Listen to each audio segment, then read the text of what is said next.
Good morning. Welcome to Sales Chatter, the logistics podcast where we aim to help 10,000 reps hit a million GP. I'm your co host, Ryan, aka the Logistics Monk. With me is my good friend, Dan Deigan, the amazing founder of HPLS, all that fun stuff. And he's back. So, what's going on, Dan? How was your weekend, brother?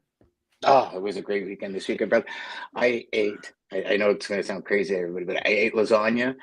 I ate cereal. I had chicken wings. I'm in heaven, man.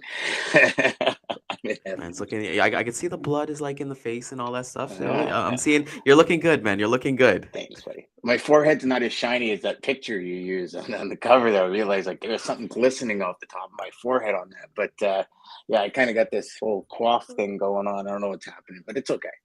Looking good, though, I'll man. You're go to looking another good. barber. Yeah, exactly. We'll go to another barber. And speaking of cutting, let's cut right into our intro video. Let's go. Good. Welcome to the HPLS podcast. Live, relevant, and high performance information, conversations, and education weekly.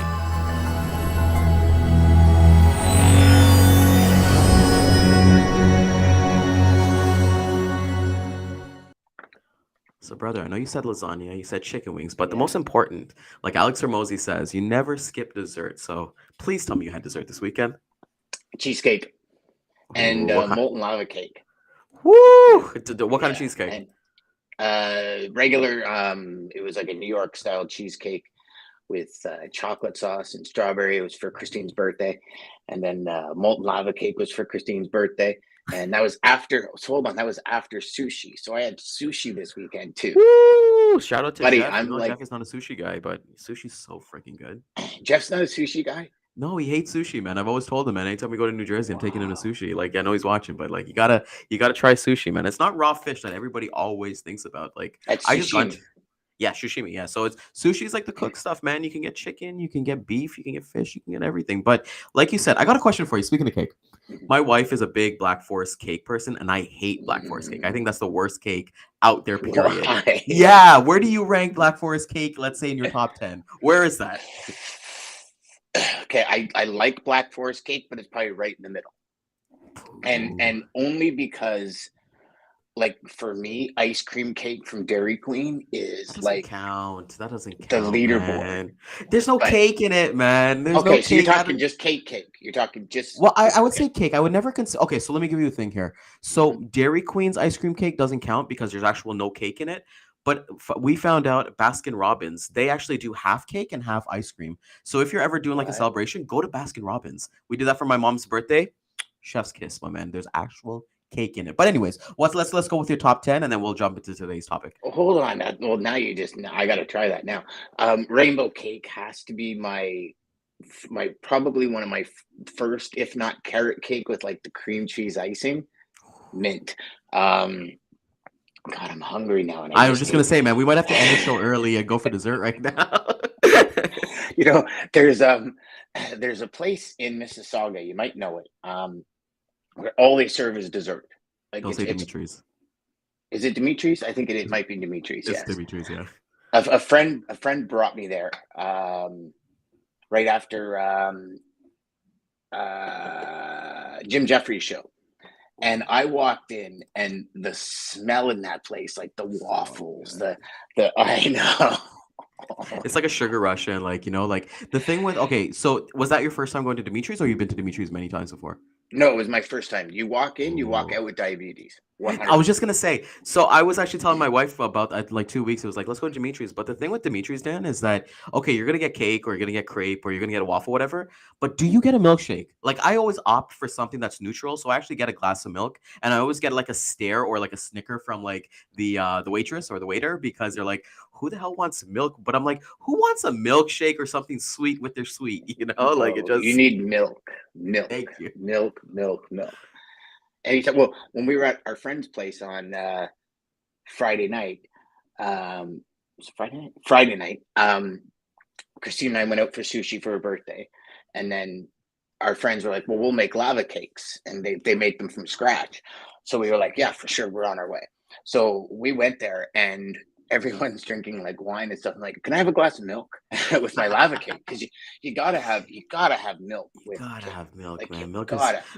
Milk with dessert is like the best. I don't know about milk and spaghetti, but we'll talk about that on another Well, thing. yeah, But actually, I drink milk with everything, but okay, boo. like That's gross.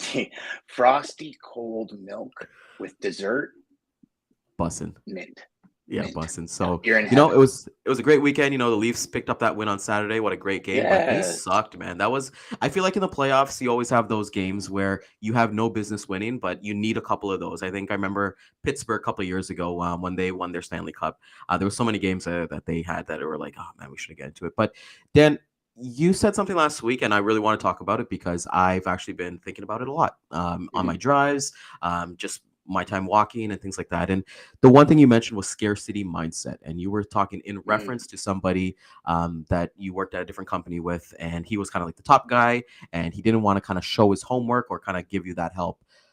Yeah. I did a bunch of research on it, Dan. So scarcity mindset isn't something that is just in professional. It can happen in personal, and it's more Mhm. within. It's like when you Yep. feel like someone's trying to take something away from you. Do you think Let's let's. there's a bigger perspective of it, Ryan? I In the think so. perspective of there's not enough to go around, so I have to protect mine. I think it's like okay, so I think it could be life based. So like for myself, right? Let's Mhm. say you were like a single sibling, or like you didn't have your support, your parent, like something like that, whether it be school or maybe some kind of traumas or something like that happened in your life that you were forced to be this way. Like I've always kind Mhm. of understood, like let's say when it comes to finances, Dan, no one is like born cheap. They kind of see their environment. Either their parents were cheap, or they didn't have a lot growing up, or they just want to like save and kind of get to goals and things like that. And that's how I kind of see what the perspective you're mentioning is that they just want to hoard it because it's, hey, it's mine. It's mine. It's like getting a whole pizza. This is my pizza. What if he shares and he gets sick? And it's like, no, I don't want to do that. So can you let the audience know what your opinion of what scarcity mindset is? Let's dive deep right into it, and let's open up the floodgates with that. Sure. Um, so for me, scarcity mindset has always been. I've looked at it more in business as opposed to personal life, and the reason being, in when you're in some of the larger, and then large is kind of a, I don't know. I mean, I'm in Canada, so our large in Canada is not necessarily a $5 billion. Some of those three word or three letter companies, but it's a large company in Canada is a couple $100 million in a logistics brokerage, especially private. So I was involved with a private brokerage, very large private brokerage, and what I felt was day one, you could have two people talking about a customer, and as soon as a new person or somebody you don't know enters the room, the talk stops. Hmm. Notice that right away because I was just like, I mean, I was 17 years old, right? So I'm like, oh, okay, maybe I came in. Sorry, guys, did I come in at the wrong time? And it's like, no, no, no, no. But the talking goes down when you walk into the cafeteria or something, right? Um, then as I go through and continue through with this company, I realized that most people, don't want to give up their secrets on how they got that customer or how they got that customer to talk during that sales call. Because I was always the one that would say, okay, help me explain to me how you did this or why you did this. And it would be like very short answers, almost like the best way I could put it is I would ask a question, I'd get a politician answer.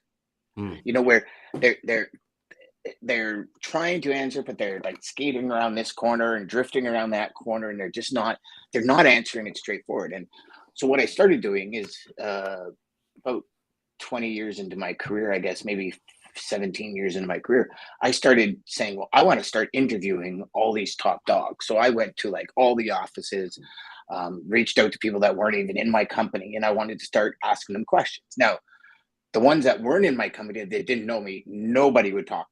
Yeah. Nobody. Yeah. And I mean, I probably reached out to 50 and not one would talk to me. Probably understandable because I'm from a different company. I'm going to be asking them secrets about how they succeed. And it's like, well, but again, scarcity mindset. The ones in my company, I sat down with 15 or 20, and there were very, very few. I'm talking two or three that would actually say, well, this is what I did. Yeah. And this is exactly how I went through it. This is the step by step. Um, it would be beat around the bush answers. Well, I don't know. It's kind of different every time. Yeah. And I've learned that in our game, it's not different every time. The responses might be a little different, but you can walk into every cold call the exact same. It's not Mm. different. It's the same thing. You got to get through possibly a gatekeeper. You got to get to the person that makes the decision, and you got to engage them in conversation. It's the same thing every time. Personalities are different. And it was crazy, Ryan. It's just that they kept it so close to their chest, as if I give Dan my secret, I'm gonna be like Samsonite or Samson, where you cut my hair and I lose my power. Yeah. And I also found that some people would do the same thing with their carriers. Yes. They have Yeah. a really good carrier out of Illinois or something, and it's like, hey, listen, I got this business out of Illinois. Do you know anybody good? Yeah, and with that, there's different things that could be said, because I remember giving really good supplier names to people, and they would go and start screaming at them, and there was issues not giving them all the information and not wanting to pay them attention, and da da da. And they would come back to me and say, Dan, like, I don't want to deal with this person. Yeah. So I kind of got that part, because in well, in a logistics company, you're almost like your own little business inside of a business. And 100%. not everybody runs business the same way, right? Yeah. People run business, unfortunately, probably less today, but I'm sure it still happens, where they'll drop a carrier for $50. Same thing as people find carriers that'll drop them for $50, Yeah. right? It still goes on. We've preached, you and Jeff have preached, I've preached, we've all preached that it's like, build that relationship on both sides, right? And that's where I think scarcity mindset disappears, is Yes. when you build that relationship and you understand the trillions of dollars at play here. There's a piece of the pie for everyone. Hmm. And I see that 100% with everything that you're kind of saying right now. And as you're talking, Dan, I remember that I was like, I dealt with that scarcity mindset. And that was when I went from my cradle to the grave job to a sales plus ops situation at my second job. And for me, all I knew was cradle to the grave. So if I had a load, I'd want to basically post on the boards, find some people, and then right away. But then I realized, hey, I'd get the sales opportunity. I'd send an email, I'd copy everybody on it, and then it would just be crickets. And it's just like, for me, it's just like, okay, well, you could have gone and just posted on the board, like get a quick rate from me or something like that. But they have different ways of they handle it, right? They reach out to their internal carriers. So even though it looks like they haven't done anything, they probably reached out to like 20 internal carriers without it going on the board or something like that. And for me, it was like, hey, I would ask that question, what's going on? And it was just like, no, just believe in us. So maybe I possibly had that too. And another situation, like you said, you only think about it in business, but I think about it in personal, especially in health wise, Dan.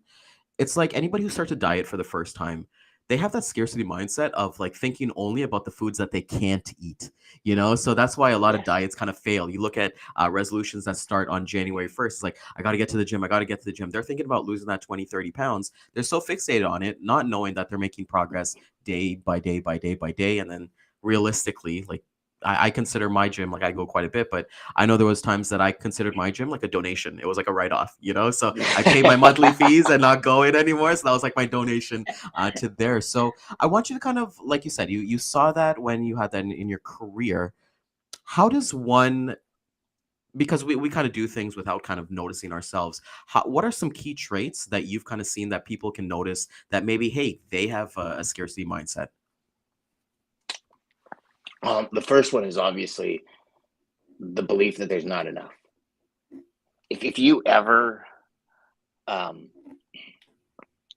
and maybe not even consciously, but subconsciously, find yourself saying, if I share this information, I'm in peril, or Hmm. or I'll have less pie, or I won't be kind of the first one out of the gate. That's a scarcity mindset. If you ever find yourself not really wanting to give an answer that helped you move forward, in the fear that, what if they move forward, beyond me? So, perfect example is most coaches, right? I've seen coaches stop giving students really good advice because the student's starting to trump the coach. Mhm. But as a coach, if the people I'm training double and triple what I was able to do, I'm ecstatic. Ecstatic because it's like, wow, look at this person that just took it, and I'll share their story with everybody. But it wasn't always like that. Like when I first started, I mean, I had it, Ryan. I lived it. When I first started doing really well in the industry, I was in the industry for less than a year and I started winning sales competitions and everything. And I had people come up to me and I took the exact same mentality that people took to me because I thought, well, that's what you have to do. You have to protect your own. You can't let these people know what the secret is. They have to learn it themselves. And then why, nobody gave it to me. So why am I going to give it to you when you're 3 months in the game? And this is where you move from me to we. Yes. Right? Like it's as a salesperson, and I look at this in a few different ways. As a salesperson, if you don't understand the costing and how much it costs to invoice an order in your company, I think you're missing a massive piece of information. Like again, salespeople, and this is where the subconscious is more. We focus on where's our profit, right? Would you agree? We focus on the margins on our loads. Yep. But how do we know our company's making money? The flag we fly. How do we know they're making money?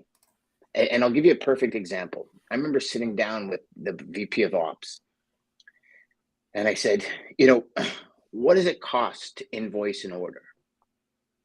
And she said $70. So in this corporation, pretty much $1 billion corporation, every load that went through cost the company $70.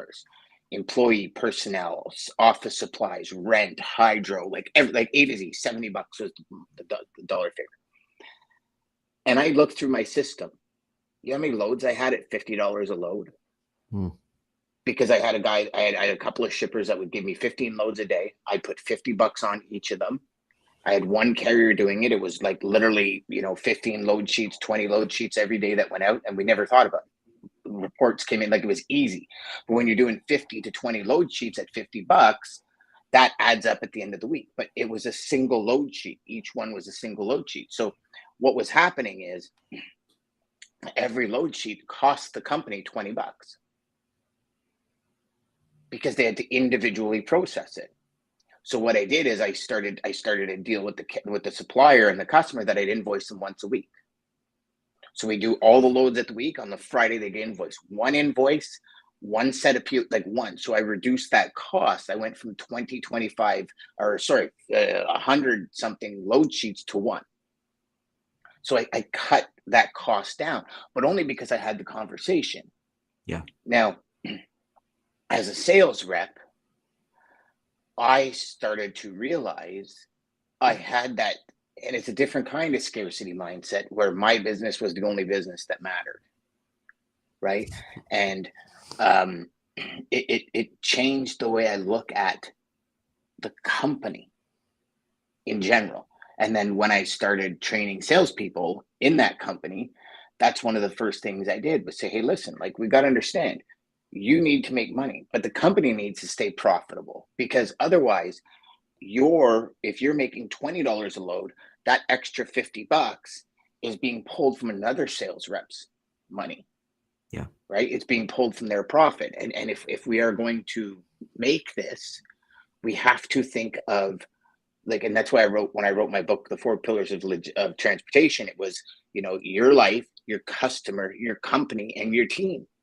Mm-hmm. Those 4 people have to be profitable, have to earn a commission in the world of logistics. If you're not looking after those 4 groups of people, to me, it's a scarcity mindset. Because you're saying, well, I got to take as much from the customer so I can get as much as I need. That's scarcity. Yeah. Like Dean said it a million times, leave something on the table for the next person. Yep.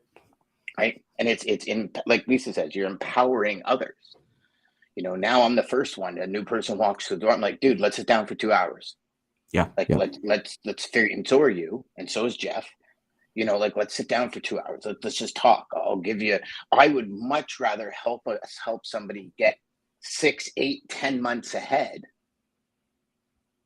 and like unbelievably crush it, because I know there's a piece of the pie for them. Hmm. There always is. And I love that you said that because What's you your know, response to that, Ryan? yeah, of course. No, so there's a couple of things that you said there that I want to kind of talk a little bit more about. So I love the four pillars thing, and not a lot of people get into the company, and I've been lucky that I've only been at three companies, and I don't see myself leaving the current place that I'm at right now. But when I came to this third place, it was important for me to like talk to everybody, talking Yeah. to accounting, having those discussions, and this is why, um, like it's really important to like let's say go to lunch with ops, like you kind of said, have that 2 hours, get to understand what their focus is because it's there's no bias towards it because let's say as an operator yourself, we're talking, and I would love to have some operations people come on the show and give their minds, their point of view as well. But when you're an ops guy and you're looking at a $50 order versus a $300 order, right? And there is commission to be made, right? There's some places that pay you a commission for being an ops person, or you kind of get that base salary or whatever it is. But when you look at that and then you kind of like, okay, well, I always know, I don't know about you, Dan, but every $50 order I've had, it's bottom of the barrel carrier, and it's something's gonna happen. I'm gonna have to change that rate sheet maybe 3 or 4 times before we get picked up.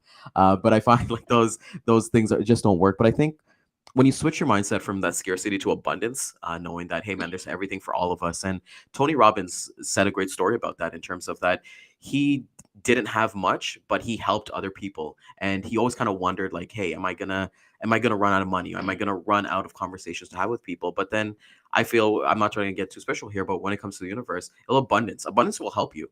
We look at like somebody like Jeff who is posting daily content every single day to help other sales reps. Like he has his wall of shame where like he gets sprayed and preyed on. But for us, it's important to be able to be a welcome hand. And I think when it comes to like scarcity mindset, like I said, it's made me reflect that the times that I've had it, whether it be my professional or my personal life, and understand like where did that lead me to? Because it's not going to be good. I don't think it could be good if I had that mindset. But when was it that I switched?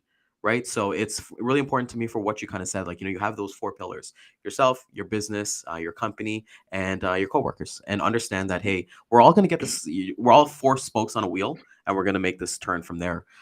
Yeah. Dan, you mentioned, like you said, we're talking about scarcity, and that's when your mind shifted for there, and you haven't talked about your personal life in scarcity mindset. But let's talk about that a little bit.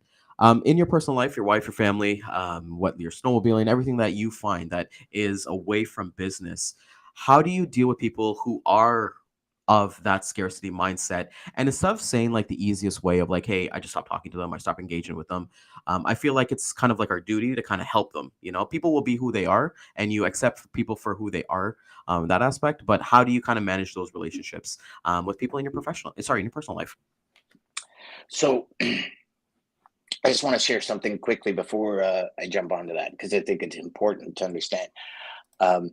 Like Tony Robbins was living in his car when he was helping people become millionaires. Mm-hmm.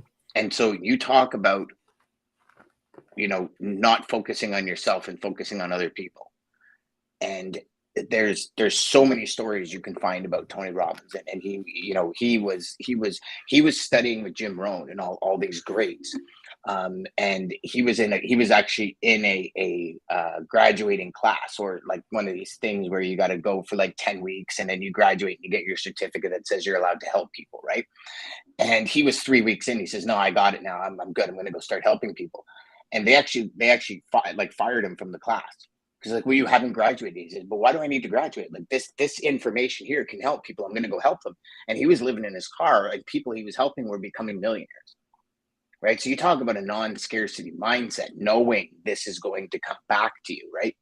Mm-hmm. So I thought I would add that in, because it's tough for us to sit back right now and say, Tony Robbins lived in his car. The guy owns islands in Fiji. He has like $7 billion companies.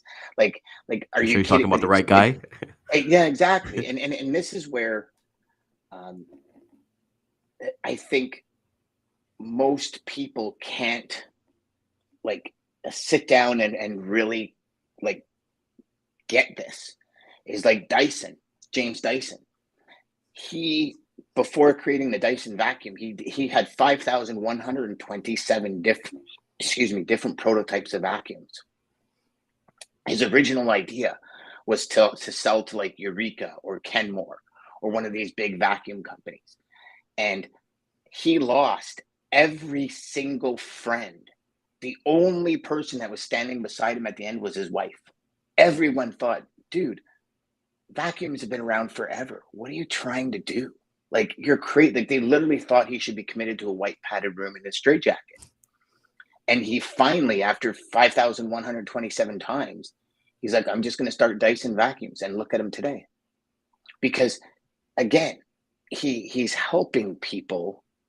Like, nobody thought, who's going to want to look at the dirt coming out of their carpets, right? Like, we go back, and I go back to my parents.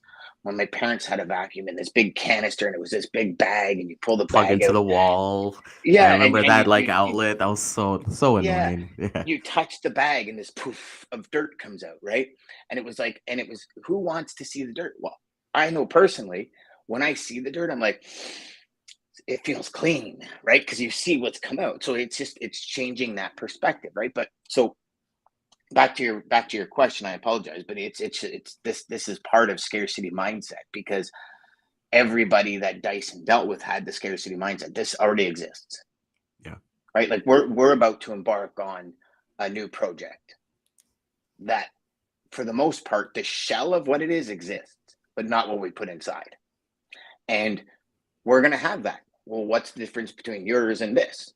Right? Again, it's going to be that in that scarcity mindset, because they're not willing to open up and see the difference. And we're going to have to break through people's scarcity mindsets. 100%, Ryan, without a shadow of a doubt.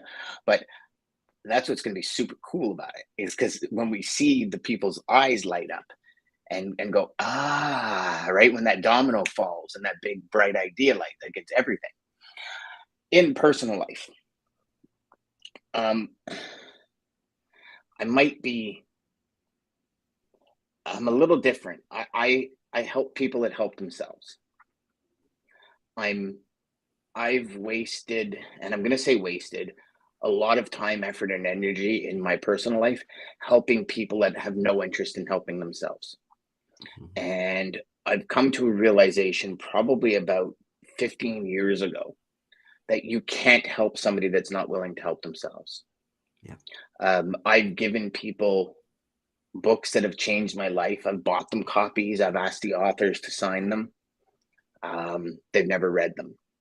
I've shared videos with them and said, like, listen, I know you're not, some people just aren't personal development people, and I get it. I said, like, this isn't Pollyanna stuff. This isn't high, rose colored glasses. This is reality. This one, like, speech just changes your perspective. And that's all we need, is just a slight perspective shift. Nothing. And I think at a certain point, you have to accept that they're going to be who they are. And at one point in time, see, this is my firm belief, at some point in time, maybe I'm not that person to deliver that message. Maybe it's a National Enquirer when they're standing in line at the grocery store. I don't know. But I'm always willing to help friends get past it, because when I was going through what I was going through over the last year, there were points in times that I was ready to give up. And it was my friends and family that got me through. And it was, a friend just saying blah, blah, blah. Or, I got a package from Nicole Glenn, and it's Strength Finders 2.0 she put in it for me. And, she gave me a thing where I wrote letters to myself in the future. And it was, my wife standing beside me and, cheering me on the whole time. And even though I'm like at the lowest and no energy and I'm just ready to give up, it's like, okay, and you get that burst of energy. But it's the, it's always the application of the information.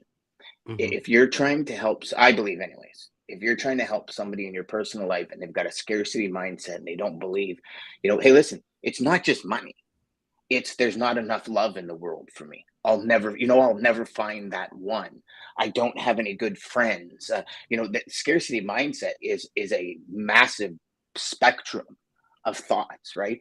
Scarcity mindset is that I call it the whirlwind effect in our head, where we think one thing, then it leads to another, and all of a sudden, like, we're living in a cardboard box under a bridge, and this is within 5 minutes putting your head down on your pillow. You know what I mean? Like that scarcity, having that new idea in your head about a business and talking yourself out of it. That's Yeah. scarcity. But I've always found I help people that help themselves. I'll try and help everybody, but at a certain point in time, and I don't know if you've ever been there, but I've been there many times where I'm trying to help somebody and I believe in them way more than they believe in themselves. Yeah. And I find I'm banging my head against the wall. Yeah. Because they're not getting ahead. I have a perfect example, and I'd love to hear your side on the personal side of it as well. There was a salesperson that had so much talent. I mean, this guy could have been the rock star of rock stars. And I told him so many times, I go, dude, you just don't see it. But like, you had so much talent. I said, listen, like, your client base is a really good client base. Get meetings. I'll show you exactly how to double your business in less than 30 days. Okay, I'm in. Okay, let's do it. And I said, I'll step by step, I will walk you through it and we will double your business. Within 2 days, he accepted an offer somewhere else that gave him a $10,000 signing bonus. Okay. Yeah.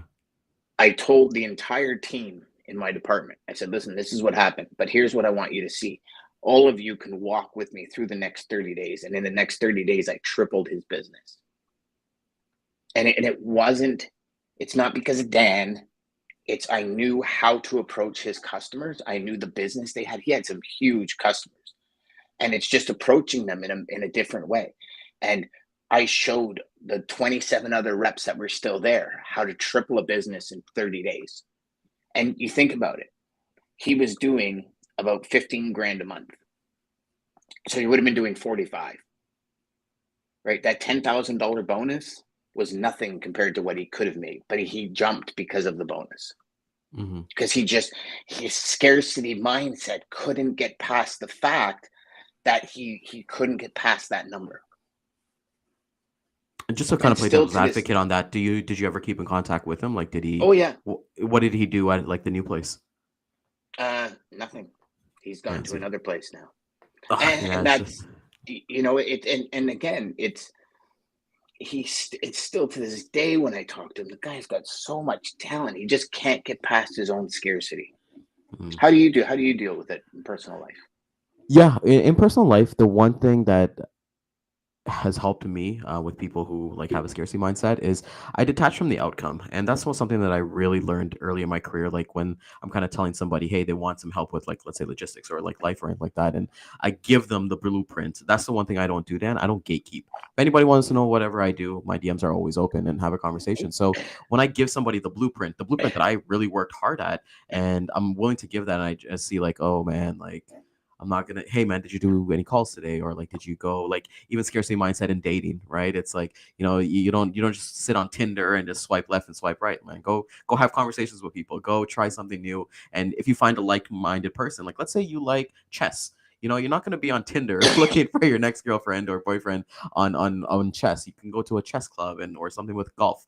Even with golf, it's like, it's funny that you mentioned that because like I got into golf like 3-4 years ago, and like I have friends who are not good or anything like that, but I've always said, hey man, go get a golf lesson, man. Like go get a couple lessons, learn how to play the game, right? And then they just don't. So anytime we go in the links, it's like it gets frustrating for me because like we could have been together here at the same level, or even I don't care who ups me, or I don't care. It's a one-on-one game, but I've got somebody who I can shoot down the middle, but they're into the trees, or it's just they're probably shooting over 100. It's not an enjoyable process, right? For that, the first couple times I can do it because it is what it is, but it's like what do you say, Dan? I think it's like a couple times after a couple mistakes, like 2 or 3 mistakes, it's a choice. You're choosing not to do it. Yeah, it's a choice from that aspect. So I think like when it comes to scarcity mindset for myself, even when I kind of look at that and I see like the hardest ones then are the people like family, because you can choose your friends, you can choose anybody else in the world, but you can't choose family. So when you see that scarcity mindset within your family, like your cousins or different people, and you're like, you try to give them that advice, but then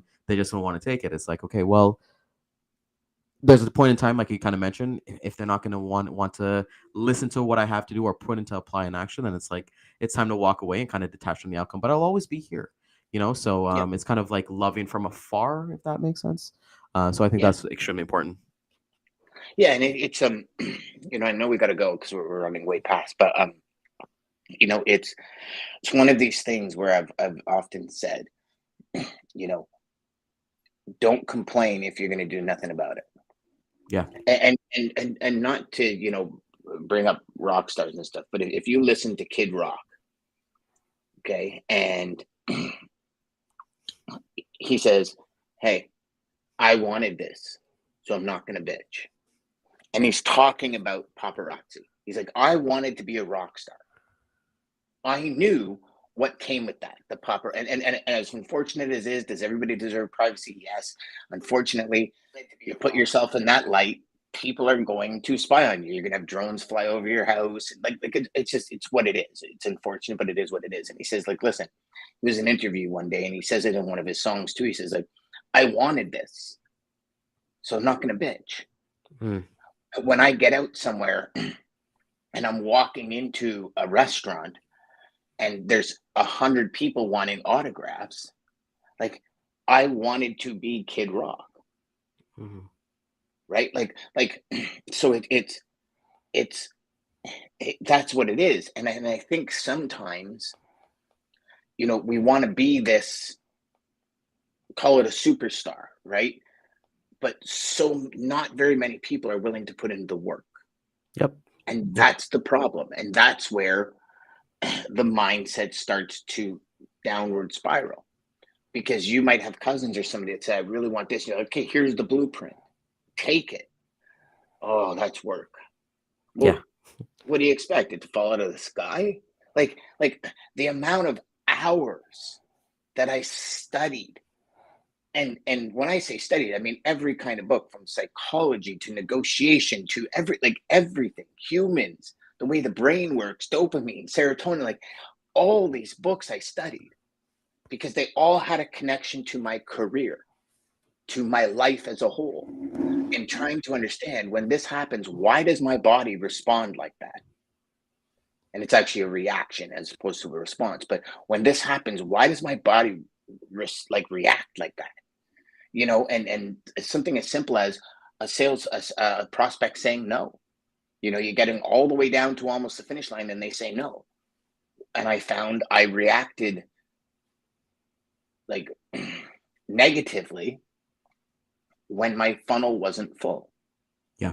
It's always like because I that. was It's counting always on like that. that. It's Yeah. always like that. You have that scarcity mindset. Like when there's like I can consider it like to money, right? You got that scarcity mindset when you have none, but then when you're abundance and you're kind of like working towards it, it's like, okay, well, I don't need to kind of hold all this stuff. But there's only so much you can hold on to. And like you said before, if your pipeline's not filled, you're counting on this to close. And a great video that we had was the interview that we had with Jeb Blunt, who was talking about selling in a crisis and fanatical prospecting with that, right? So just know that you are the sum of the actions that you complete, right? There's no magic bullet, there's no cheat code, there's not a, like we're talking about the diet thing, man. There's not a pill except for Ozempic that I feel like everyone's taking these days. But there's not a magic pill to kind of get there. So I know we're coming up on time. We're gonna wrap it up here, Dan. But quickly before we get wrapped up, one tip. So one tip to identify scarcity mindset.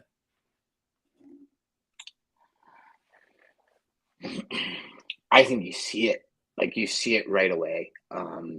If you find yourself backing down, if you find yourself trying to keep things close to your chest, if you find yourself or somebody you're working with giving you politician-like answers that beat around the bush, there's scarcity in there. It's like everything in life is like air.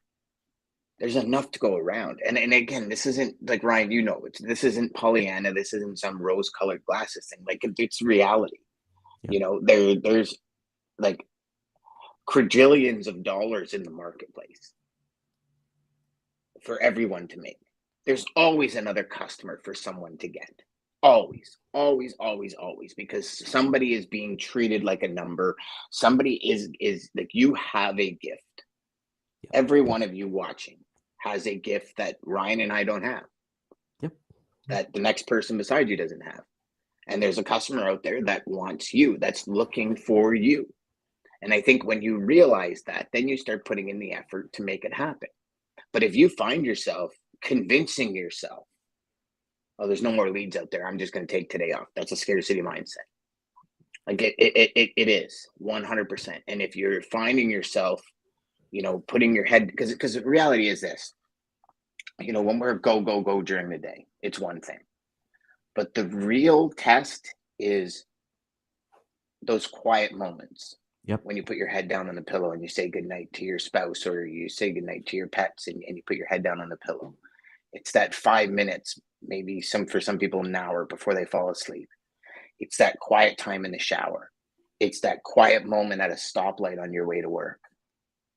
Those quiet moments, the little conversations we have up here, do more for us or more damage to us than the conversations we have all day. Because that's what we truly think, right? What we say, if we can say things without thinking it. And everyone's been in conversations with people where somebody's saying something and you're looking at them and you're like, yeah, you don't believe that. You don't believe it. I mean, how many times have we been in, business meetings, and you're listening to someone, or you're speaking? I know for me, it was me personally in the beginning of my career. I was saying, like, our company's the greatest at everything. No, we're not. Like, and I believe that I was convincing, but then if I'm sitting on the other side of it, I could see right through it. Right. So just really pay attention to what you say to yourself. And if you find yourself holding things too close to you, you have the beginnings. If not, you're fully engulfed in a scarcity mindset. What would you say, Ryan? 100%. It's just exact. My number one tip would as well be identify it and then actually like think about it. Like you said, like on your walks or things like that. I think the number one thing, maybe I'm a little bit biased here, but be like a dog, man. Dogs, I've never met one dog with scarcity mindset. They love everybody. They love everything. And they just truly have like it's all about that. So I want to thank everybody for coming out this morning. Definitely the big tip I've learned, Dan, is we're gonna have to take Jeff to some sushi. I can get him out there and break that for him, because I see them in the comments right there. But thank you to the audience. This is Monday with the topics that we're talking about, just not to do logistics sales, but kind of like build up your foundation from there. So we've got a lot coming this week, Dan. We really do. So a couple plugs here. Tomorrow we have Casey Jenkins. She's an amazing supply chain strategist. I had a conversation with her a couple weeks ago, and seeing her profile, she does like 2-minute topics I think it's every Tuesday and Thursdays. And she's talking about automation. She's talking about things that actually matter. So when a company goes bankrupt, like she was talking about Bed Bath and Beyond going bankrupt, what does that mean in logistics, supply chain? Not specifically about like the shareholders and different things like that. So we're excited for her to come on tomorrow at 11 a.m. and chat with us. Shameless plug here. The Logistics Monk Show, which is my own personal baby, today at 5 p.m. I've got my man Dan actually joining us today, and we're not talking sales. So definitely tune in on YouTube. We'll have that conversation as well. We got Data Are you gonna Day put the link down? Do you have the link? I got the link. I'll make it in a different post. I'll put it in the comments for everybody to kind of see. So it's a great conversation that you and I had. Nothing to do with like logistics, just kind of talking about life and your journey in the last year, I would say it is. So if you found value in this, please like, comment, share, subscribe. We'll have to hit the replay at 2 and 6 p.m. on LinkedIn, Facebook, YouTube, and Twitter. Share with your friend, your neighbor, spouse, and most importantly, the Amazon driver who's bringing your packages today. I know you get popped with that a little bit, but Dano, take us home, my man. What are people looking forward? You looking forward to tomorrow with Casey? Yeah, looking forward to it. Really looking forward to it. It'll be. I love the fact that she comes from a different place, not just saying, okay, like shareholders are going to lose out on this, and this. It's what is this going to mean to the supply chain? Like it's crazy how 1% of 1% matters in the overall grand picture, right? So it's I'm looking forward to the conversation, man. It's going to be great. It's going to be great. Yeah. Of course, we got Diener coming in on Wednesday, and then we got Thursday, and then we got Friday, and Jeff's back Wednesday, right? Jeff's back Wednesday. Yeah, Jeff is back, and tomorrow, a little plug for Jeff. Jeff's going to be on Dat IQ Live tomorrow. I was on it last week at 10 a.m., so looking forward to the conversation. Hopefully, it will definitely everybody tunes in, because I know it will be impactful for everybody to kind of see. So, do that show, and then come check us out right at 11. So we'll have a lot of fun there. We'll see you guys tomorrow. I hear Dad's got a sushi spread tomorrow for Jeff. Ooh, yeah, we got to see that. How come I didn't get a sushi spread? You know, I didn't even I got peanut butter and jam. You know, so Hey, PB&J, brother, don't ever trash PB&J. That was like what I grew up on. there Right? we go. So we'll talk about The best PB&J is when you put the knife in the bread and the bread does this and it like seals this. Never mind. All right, we'll Yeah, talk about it on so- Friday. Sandwiches. We'll talk about sandwiches on Friday. Yeah. All All right, right, everybody, take care. We'll see you guys. Take care.